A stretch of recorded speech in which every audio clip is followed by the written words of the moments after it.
eğer bugün kel yarım,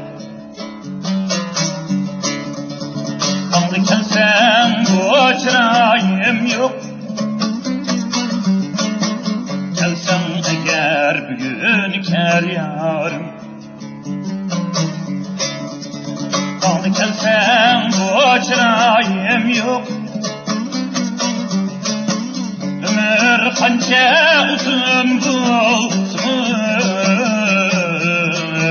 yaş degen söz daim yok. Ömür kanca uzun bulsun, yaş degen söz daim yok.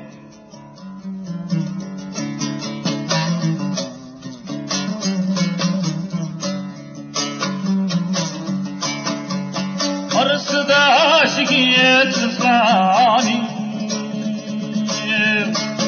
bugün kelgin edeceğim yok. Bugün kelgin edeceğim yok. Tenhalıkta düşünmeymen diye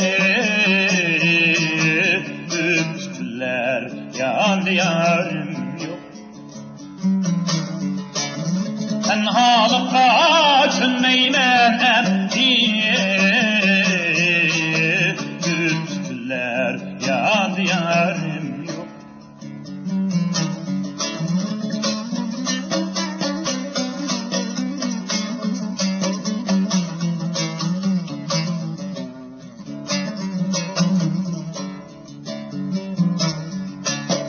Ben takatsiz olup demeyin,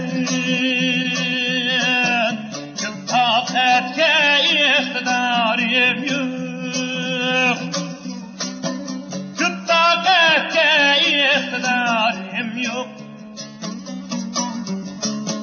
Bu dünyaya sen dep gelmey, sen bulmasan itibarım yok.